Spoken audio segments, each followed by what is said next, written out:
guys, welcome to the Shift podcast. My name is Wamboy, and this is the Shift with Wamboy. So today I decided to do a very different post because I've come to the realization that everybody in this world, it does not matter if you're a corporate babe, it does not matter if you want to be an influencer. The world that we're living in today will warrant you to post online. Like I've realized that the fear of being seen has really stopped me from achieving things that I really wanted to do. And right now, the one way that you can be seen is on the internet, because we no longer even run in parks. We're no longer in school, because that is where some people used to thrive a lot. A lot of us are online chronically, and we give other people money. Well, that money could be ours. We need also a chunk of ourselves. Sorry, we also need a chunk of the money for ourselves from the internet, whether directly or indirectly. But hear me out. There's this misconception that posting online is only for influencers, and I beg to differ. Why? Because I've realized when I've posted consistently I've posted online for since January, honestly. So on TikTok, when I was doing a 90-day challenge, because I really wanted to get my fear of being in front of the camera. Like I wanted to get really over that. So I decided I'm going to post a video every day for 90 days, and I did. But the one thing that I overlooked was posting me as a professional, because I also started posting on LinkedIn, and if I do say so myself, that has been the most lucrative thing for me, because this the way people look at posting content, especially here in Kenya, we look at it from an influencer point of view. Well, that might be the one way that a lot of people, or there are very few people actually, when you do the ratio of people who post online in Kenya and the people who consume the content, the people who actually do consume are way more. The people who post are like a bunch, like a small percentage of people. But I wanted to do this video for the corporate babe and why you need to post online. Whatever channel you choose, whether you choose Twitter, whether you choose Instagram, whether you choose TikTok, whether you choose LinkedIn, choose your cup of tea, but you need to post. You need to post either industry insights. You need to post whatever you do, so that people can even know you for what you do. The other thing why it's important to post right now, especially in the age of AI, is because every CV right now is written with AI. That is what a lot of HR people are saying. And there's nothing wrong with that actually, because even them, they teach people how to use AI and create incredible CVs. The thing is, once somebody now sees your impeccable CV, they'll need to know who you are. And the one way for them to understand who you are and maybe the things that you stand for is for you to post on the internet. Say for example, you chose LinkedIn. On LinkedIn you can post anything you feel like fits your audience. By this is what I mean. If your idea of posting online, say for the influencer, they post for me, the consumer. Say somebody's selling a lipstick, right? They're posting for me, the consumer, to see it and they like it. Say, for example, you work in sales and you want maybe to upgrade your job, you want to get a promotion or something like that. Your content is going to be for the person who's hiring for, let's say, a VP for sales or something like that. If you're in HR, you're writing your content or you're posting your content for companies who need HR, not like any other person.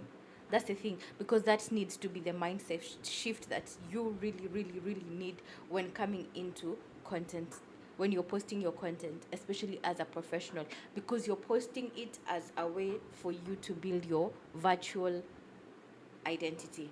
Yes, because nowadays we're in 2025, a virtual identity is a non-negotiable right now in everything that we do. So yeah, let's start. I have an 8-step framework for you to start posting on either LinkedIn. Mostly I'd prefer LinkedIn because that is where people go to look at people when they want to hire them. And if you decide to go on TikTok, well and good for you. If you decide to go to Twitter, well and good for you. And if you decide to go to Instagram, Facebook, good for you. Even YouTube, it's great. If the person who you want to either buy from you, get your service, or even hire you is on there, as long as you establish that, you're good to go. So, first things first, what is a content strategy? In simple terms, a content strategy is something that tells you who you're talking to, when you're talking to them, and how often you're talking to them, and when you need to talk to them. This is just like a small system that you create so that you can eliminate like the guesswork that goes on, that you think a lot of people go with on social media. You do not need to guess. You can plan it out, and it can be one of the best things that you'll ever do for yourself. So for a corporate babe, if you're posting as a corporate babe, the one thing that you need to hit very fast is your visibility to, let's say, hiring execs and hiring manager. So you need content that will show your thought leadership on whatever niche that you're on. By niche, I mean whatever field that you're on. You need a very strong point of view, either on LinkedIn. If you're going to have a podcast, you need to have a very strong opinion on whatever you stand for in that niche for you to thrive quite very fast. The other thing is, if you're posting as an influencer, you need to be very consistent. You need to have very strong, clear pillars. By pillars, I mean you need to stand for something. Let's say, for example, you're building your content for somebody who's quite specific. When you sit down and you come up with the idea of your audience, and you say your audience is a very conservative Christian, right? So if your audience is a very conservative Christian, or a person who believes in modesty and all that, I do not expect you to go about and posting your bikini pics and all that. Like, have clear content pillars for the audience that you want to build for. Also, you need to really post very often and somehow show your authenticity online, so that now people can easily trust you. But that's for an influencer point of view. So for the 8-step process, it's quite simple and straightforward. If you pay attention to it, it's something that can take your presence online from here to here. Because for me, I've only grown my LinkedIn for only the past 3 months, and what I did is I went on and removed anybody I knew, because for some reason when I was starting to post on LinkedIn, I like, again, my fear of being, I didn't want people I knew on there. Right now, the person I am today, I'm like, what the hell is wrong with you? But anyway, I've really consistently posted for the past maybe 2 months and 3 weeks, like that, thereabout. And I started with less than followers. Now I have like 300 followers. In those 3 months, I've gotten two new client, and then one which was a fixed job. The other one is another client on retainer. And on top of that, I got, is it I was added a role at the job that I do. So posting, even if it doesn't add you money, it adds confidence to you and what you do. So the number one thing you really have to have in your mind when you're starting your posting journey is to have a goal.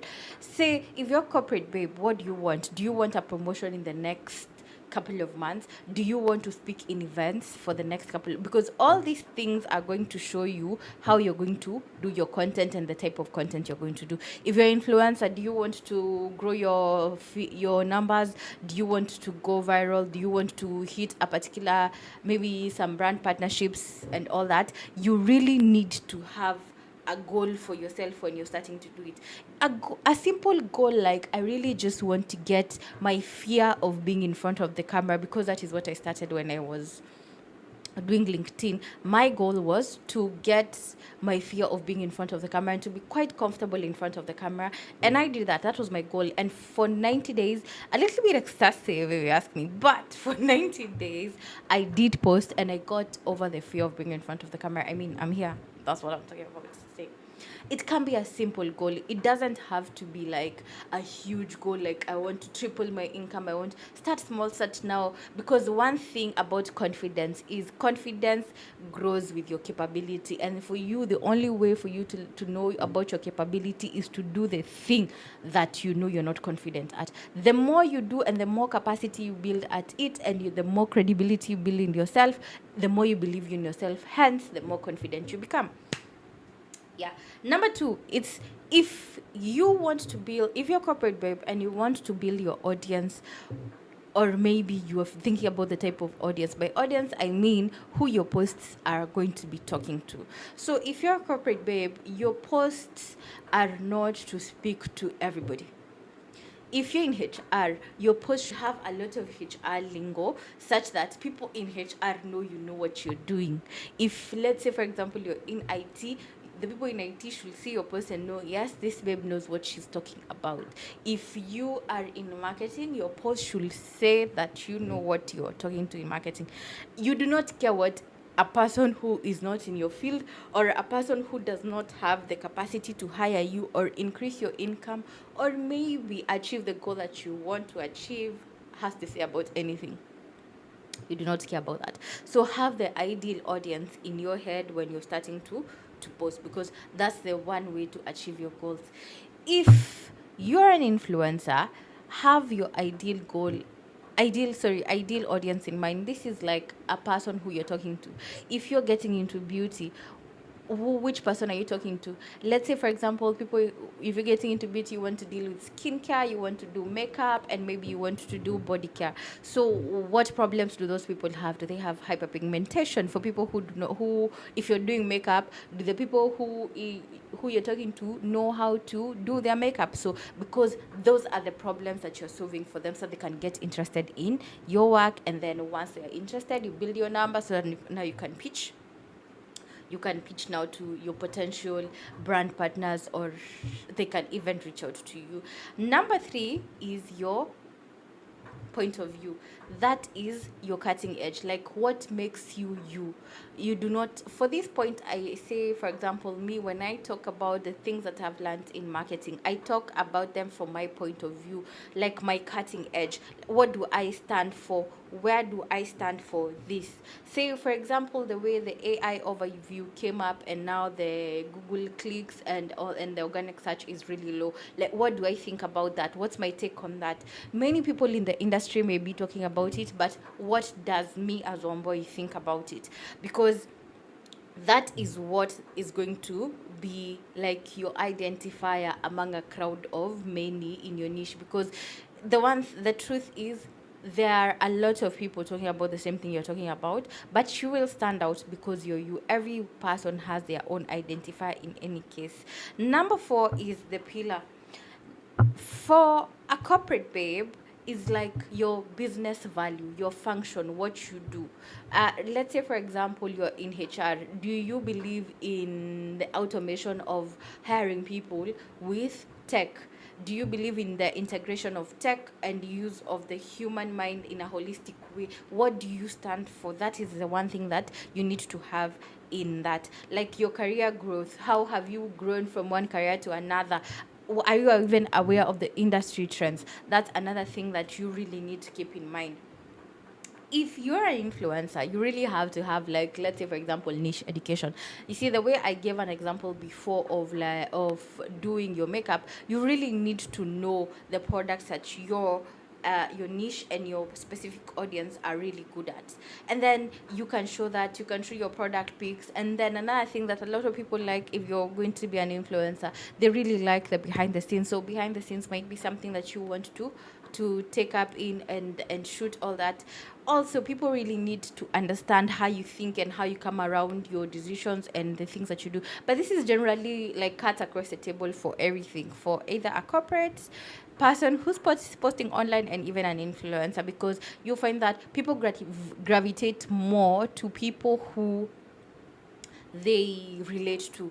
By relating is people who they feel that like they think the same way.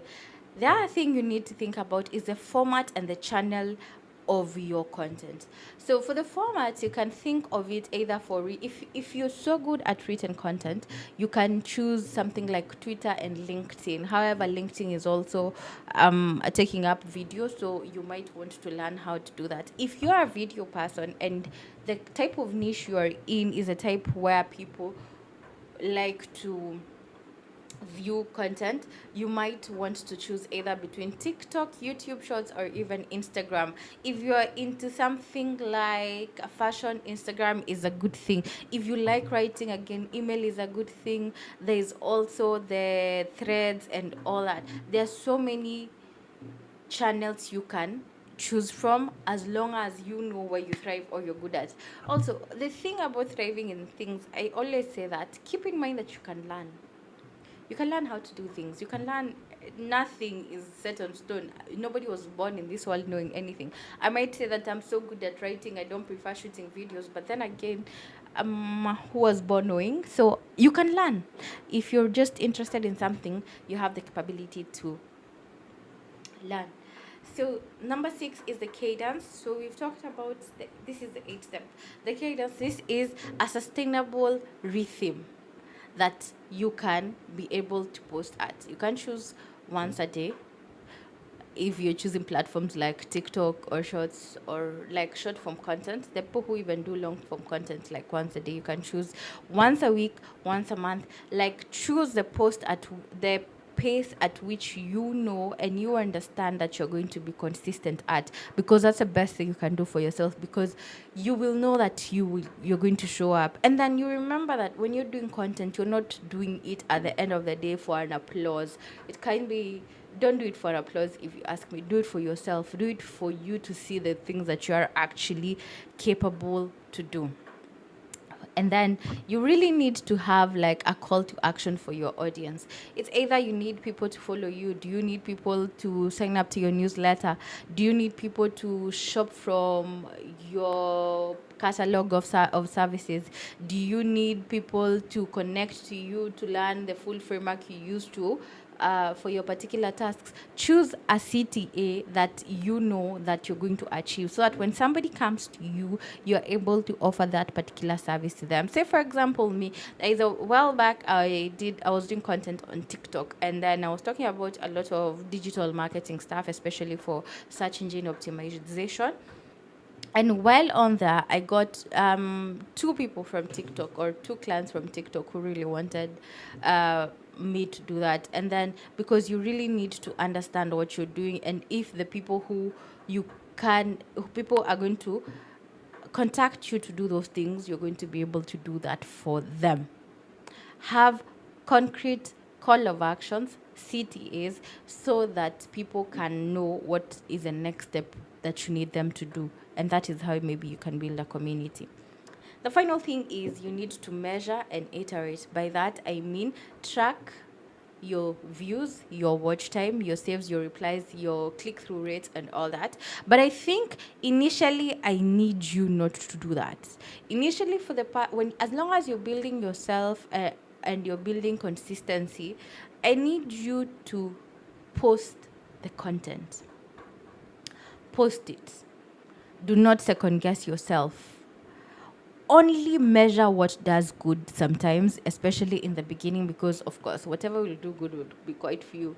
Measure that, so that now you can be able to how can I put it? Measure that, such can be able to double down on what you know you're good at and what you're putting out for your audience that loves. But especially for the corporate babes, your content doesn't need to be like, your content only needs to be seen by one person, the person who's going to make a decision on something that you need done, for it to go. For you not to go, sorry, you do not need to go viral actually for you don't need to, you just need your content to land on the right eyes. And more often than not, trust me, it will, because you're going to build your credibility. I'm not an influencer, that's one thing for sure. But one thing I know that I've tested is, if you're in corporate or you're working, you having a content strategy will work for you, and there's going to be a change in your work. So anyway, I'll put a link of the 8-step framework of building yourself a content strategy on the description. You can click on it and maybe have a take on it. And I hope you're going to start building your own content strategy on whatever platform you're going to be on. Do not be afraid to be seen. The more you're afraid to be seen, the more you keep money away from you. Yes. Also, there's also somebody, I saw a quote the other time that said, you're too poor not to be known. By that I mean, unless you have Beyonce money, unless you have Beyonce command of the internet, and you see how hard that woman works. You need to be known. People need to know what you do. People need to understand what you do, because people knowing what you do is how you get your money. That's how you get in your bag. Anyway, that's it for today. Thank you. Subscribe, like, share, and comment. And thank you. See you next time. Bye.